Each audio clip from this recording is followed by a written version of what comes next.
Hello learners, today we will study about free consent of parties. Free consent of parties का meaning क्या होता है? सबसे पहले हम पढ़ेंगे कंसेंट क्या होता है. कंसेंट गिवन है section 13 of the Indian contract act 1872. Two or more person are said to consent when they agree upon the same thing in the same sense. यानी कि कंसेंट तब मानी जाएगी जब दो या दो से ज्यादा लोग एक ही बात पे अग्री कर रहे होंगे और सेम सेंस पे वो अग्री कर रहे होंगे. As per the above definition, the following are essential for consent. क्या क्या essential है definition के according? There must be at least two parties. दो parties होनी चाहिए. There must be only one subject of contract at one time. एक time पे एक ही सब्जेक्ट होना चाहिए कॉन्ट्रैक्ट के लिए. और the party must agree on the subject in the same sense. जो दोनों parties हैं वो अग्री करनी चाहिए सेम सेंस में. लास्ट टाइम पे भी मैंने आपको एक एग्जाम्पल दिया था कि मेरे पास दो फोन है, एक ओप्पो का फोन है और एक आईफोन है, और मैंने राम को कहा कि मैं अपना फोन 15,000 में सेल करना चाहती हूँ. मेरा मतलब था कि मैं अपने ओप्पो वाले फोन को 15,000 में सेल करना चाहती हूँ, लेकिन राम ने समझ लिया कि मैं अपने आईफोन को 15,000 में सेल करना चाहती हूँ. तो यहाँ पर कंसेंट नहीं मानी जाएगी. क्यों? क्योंकि हमारे बीच में अग्रीमेंट भले ही हुआ कि वो फोन लेने के लिए रेडी हो गया है, लेकिन हम सेम थिंग पे सेम सेंस पर अग्री नहीं कर रहे थे. उसका सेंस अलग था समझने का और मेरा समझाने का सेंस अलग था. तो यहाँ पर कंसेंट नहीं मानी जाएगी. Next, what is free consent? Free consent क्या होता है? Consent is said to be free when it is not caused by coercion, undue influence, fraud, misrepresentation और मिस्टेक. इनकी डेफिनेशन सेक्शन 15, 16, 17, 18, 20, 21, 22 इनमें गिवन है. कि कोर्शन का मतलब क्या होता है वो सेक्शन 15 में गिवन है, अनड्यू इन्फ्लुएंस का मतलब सेक्शन 16 में, फ्रॉड सेक्शन 17 में, मिस रिप्रेजेंटेशन सेक्शन 18 में, मिस्टेक सेक्शन 20, 21 एंड 22 में. इनको हम एक एक करके डिटेल में पढ़ेंगे. सबसे पहले कोर्शन. कमिटिंग और threatening to commit an act which is crime under the Indian penal code. Unlawful detaining or threatening to detain any property with the intention of causing the other party to contract means कोई ऐसा काम करना या करने की धमकी देना जो कि इंडियन पीनल कोड के अंदर क्राइम है, उसे हम कहेंगे कोर्शन. कोर्शन में क्या होगा? हम किसी को फोर्स कर रहे हैं वो काम करके जो कि इंडियन पीनल कोड के अंदर क्राइम है. या तो हम उसकी प्रॉपर्टी को डिटेन कर रहे हैं अनलॉफुली, या फिर हम थ्रेटनिंग भी दे रहे हैं उसकी प्रॉपर्टी को डिटेन करने का, यानी कि अपने पास जब्त कर लेने का, गलत तरीके से फोर्सफुली करने के लिए. इसमें क्या एग्जांपल हो सकते हैं कि ऐसे जैसे मैंने राम को कहा कि आपका जो हाउस है वो आप मेरे नाम पे कर दो, नहीं तो मैं तुम्हारे बेटे को किडनैप कर लूंगा, तुम्हारा जो इकलौता बेटा है मैं उसको किडनैप कर लूंगा. मैंने उसे थ्रेट दिया, तो थ्रेटनिंग करवाकर मैं जबरदस्ती उससे जो कॉन्ट्रैक्ट करा रही हूँ वो हमारा कोर्शन में आ जाएगा. या किसी को फिजिकली हार्म पहुंचाकर, मार कर, धमका कर, मर्डर कर कर मैं अगर किसी की प्रॉपर्टी अपने नाम पे कर रही हूँ, वो भी हमारा कॉन्ट्रैक्ट वैलिड नहीं होगा क्योंकि वो कोर्शन के अंदर आ जाएगा. इसमें क्या क्या आते हैं कोर्शन में? Physical discomfort, fear, threat of physical और फाइनेंशियल हार्म. या तो मैं उसको डरा रही हूँ फिजिकल हार्म करने के लिए या फाइनेंशियल हार्म पहुंचाने के लिए, तो भी वो कोर्शन के अंदर आएगा. Next, undue influence. Parties are in such a relation that one party is in position to dominate the will of the another, and it uses the position to obtain an unfair advantage over the other. Undue influence में क्या होगा? दो parties involve हैं और एक party इस position में है कि वो दूसरे की इच्छा को डोमिनेट कर सकती है और वो अपनी पोजीशन का यूज करके अनफेयर एडवांटेज भी ले रही है इस बात का.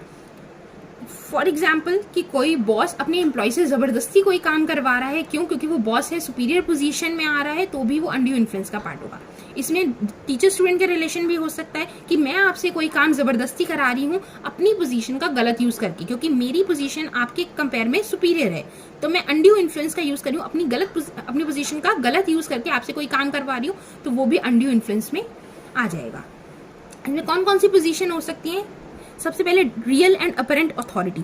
रियल एंड अपरेंट अथॉरिटी मैंने आपको बताया बॉस एंड एम्प्लॉय की रिलेशन हो गया. Second, fiduciary relation. कभी आपस में असली रिलेशन नहीं है लेकिन हाँ कुछ रिलेशन मेंटेन कर रहे हैं, जैसे कि लॉयर और क्लाइंट के बीच में. क्लाइंट अपने लॉयर पर प्रॉपर ट्रस्ट करता है, अगर वो उसे कोई काम कहता है और उनके कहने पर वो गलत इन्फ्लुएंस करने पर अगर कर रहा है किसी कॉन्ट्रैक्ट में, तो वो अनड्यू इन्फ्लुएंस में ही पार्ट लेगा. नेक्स्ट है मेंटल डिस्ट्रेस. कोई पर्सन अपना डिसीजन नहीं ले सकता सही से और फिर उसको फोर्स करके अनड्यू इन्फ्लुएंस किया जा रहा है, जैसे कि डॉक्टर और पेशेंट के बीच में। पेशेंट उस टाइम इस पोजीशन में नहीं है कि वो अपना सही डिसीजन ले सके, और वो डॉक्टर से कोई कॉन्ट्रैक्ट में ला रहे हैं तो उन्होंने भी अपनी पोजीशन का गलत यूज करा है, तो वो भी हमारा अनड्यू इन्फ्लुएंस में आ जाएगा। And the last one is unconscionable bargain. Unconscionable bargain में मेनली हमारी आती है पर्दानशी कॉन्ट्रैक्ट। पर्दानशी कॉन्ट्रैक्ट्स क्या होते हैं? पहले के ज़माने में आपको पता है कि लेडीज़ को इतनी इच्छा, वो फ्रीडम नहीं थी, उन्हें पर्दे में रखा जाता था, घूंघट में रहना होता था। तो समाज में क्या हो रहा है, लॉ में क्या चेंजेस हो रहे हैं, उन्हें इसके बारे में नॉलेज ही नहीं होती थी। अगर उनसे कॉन्ट्रैक्ट कराया जाता था तो वो भी हमारा अनड्यू इन्फ्लुएंस में ही आएगा, क्योंकि अनकॉन्शियबल है, उन्हें कॉन्शियस ही नहीं है कि हमारी सोसाइटी में क्या हो रहा है। तो उन लोगों को ये प्रूव करना पड़ता था कि हम पर्दानशी वुमेन हैं, हमें सोसाइटी में क्या हो रहा है, लॉज के या कॉन्ट्रैक्ट की इन डिटेल्स हमें स्टडी हम नहीं कर सकते थे, और फिर हमें कॉन्ट्रैक्ट में लाएगा तो उनका कॉन्ट्रैक्ट वॉइड होगा। अदरवाइज कुछ ऐसी पर्दानशी वुमेन है जिन्हें डिटेल्स पता है कॉन्ट्रैक्ट की, इतनी समझदार हैं, उन्हें नॉलेज है उस चीज का, और फिर भी वो कॉन्ट्रैक्ट में हो रही है, तो उनके कॉन्ट्रैक्ट वैलिड होंगे।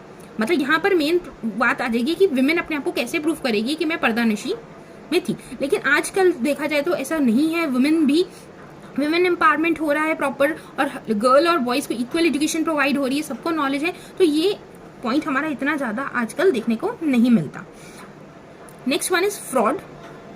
Means and includes act done by the party with his convenience or by his agent with an intent to deceive the other party to induce him to enter into a contract। जब कोई person खुद या अपने agent के through किसी दूसरे person को contract में एंटर करने के लिए डिसीव करता है, गलत बात बताता है, उसका मेन पार्ट होता है कि वो दूसरी पार्टी कॉन्ट्रैक्ट में एंटर करे, वो उसे झूठ बोलकर वो कॉन्ट्रैक्ट में एंटर करवा रही है, उसके साथ फ्रॉड कर रही है, वो हमारे किस में आ जाएगा? फ्रॉड में। क्या क्या आ सकते हैं? The suggestion that a fact is true when it is not true. कोई ऐसा सजेशन देना जिसमें मुझे पता है कि वो फैक्ट ट्रू नहीं है, मैं फिर भी वो सजेस्ट कर रही हूँ।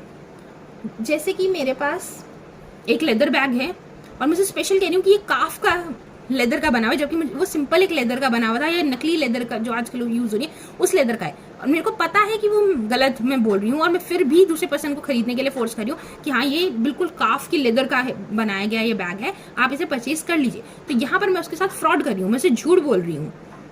Second, active concealment of fact. मैं अगर किसी फैक्ट को कंसील कर रही हूँ, छुपा रही हूँ कॉन्ट्रैक्ट के टाइमिंग पे, तो वो भी हमारा फ्रॉड होगा।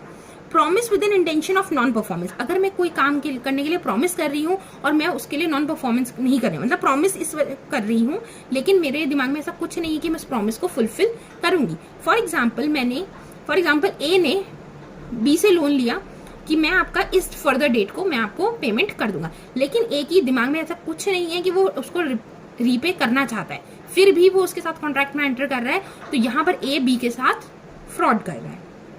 The last one is sometimes silence is also a fraud. कई बार साइलेंस भी फ्रॉड होता है। जैसे कि रमन ने अमन को हॉर्स सेल करने के लिए कहा कि रमन ने कहा कि मैं तुम्हारा हॉर्स खरीदना चाहता हूँ, और अमन को पता है कि मेरा जो हॉर्स है वो अनसाउंड है, पागल है, लेकिन फिर भी वो रमन को नहीं बताता कि मेरा हॉर्स पागल है, तुम इसे मत खरीदो। वो साइलेंस रह रहा है इस बात को लेकर, तो यहाँ पर भी अमन जो है रमन के साथ फ्रॉड कर रहा है। और भी बहुत सारे एग्जांपल्स होते सकते हैं फ्रॉड के, तो ये कुछ मैंने एग्जांपल्स दिए फ्रॉड। अब हमारे 2 पॉइंट्स रह गए हैं, मिस्टेक्स एंड मिसरिप्रेजेंटेशन, वो हम नेक्स्ट वीडियो में कंटिन्यू करेंगे।